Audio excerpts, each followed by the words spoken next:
I don't know what hairstyle you call this.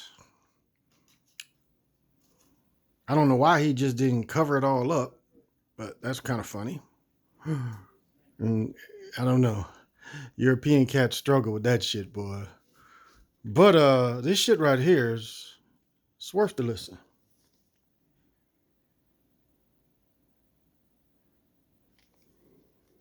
And I might add a very brilliant speechwriter and a friend. Stephen, walk us through some of the lowlights of this thing. That's really where we're going to start. Lowlights. Why is it that they're singling out Trump? If you were deported under Trump, you get some special to become a legal immigrant later. I don't get this, among other things. Yeah, so first of all, Larry, it's great to be on. Congratulations to you. Nobody more deserving, and I'm going to be tuning into your show every day for a long time to come.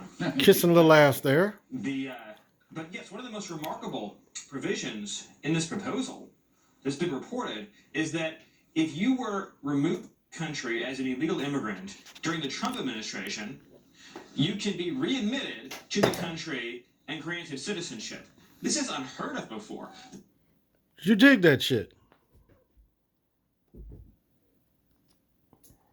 That's been reported is that you were removed from the country as an illegal immigrant during the Trump administration, you can be readmitted to the country and granted citizenship. This is unheard of before. Reported is that if you were removed from the country as an illegal immigrant during the Trump administration, you can be readmitted to the country and granted citizenship.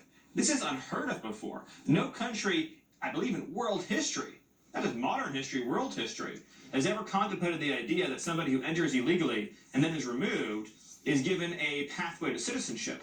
What does that say to our border agents? What does it say to our ICE officers who worked for years to secure the border, to work these cases, to find people living in the country, ultimately many times who had criminal records, and remove them, and then you're going to let them back in? That's so demoralizing for our law enforcement officers. Amen. Look, again, I'm a guy who'd like to see immigrants legally come into the United States to help this country grow and prosper, but not this way. We had peace and calm on the border, did we not, Steve Miller, the last year or two, because of the Trump reforms? This was one of the president's signature achievements. When we left the White House, we bequeathed our predecessor the most secure border in U.S. history. And that was good for Mexico, it was good for America, it was good for the Northern Triangle, it was good for the whole of the Western Hemisphere. Never before has a new president come into office where his staff could say to him, you have a secure border on your first day in office. That's what Joe Biden had. And the young progressives working for him, who don't know anything about law enforcement, are smashing it to pieces. And real people are getting hurt in the process. You have a situation right now where untested, unmasked, unvaccinated illegal immigrants are showing up at the border and being released into U.S. communities in violation of CDC's own public health orders. That's crazy. And one other quick point I want to make is that with respect to the legal part of this bill, its main contribution will be massively expanding chain migration, which we know is low-skilled migration at a time when our economy increasingly is becoming automated, becoming high-tech, becoming modernized. So what you're doing when you have a huge boost in low-skilled migration is you're creating a large class of people in the country who won't have jobs. That's bad for the low-skilled workers living here today, and it's bad for the low-skilled workers that you're bringing in who won't be able to find. I mean, you have to think about that.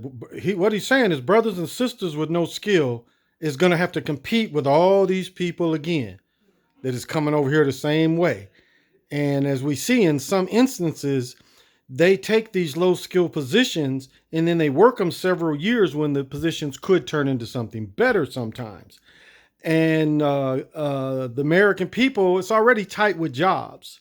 And so why bring in more unskilled people, which doesn't make sense? What happened? I mean, when we looked at this in 2018, 2019, and 2020, Stephen, you were at the center of it. And so just wanted to show that and think about that. Um, it's not good for the American Indians, black people, African Americans, whatever you want to call it. It ain't, it's not a good thing.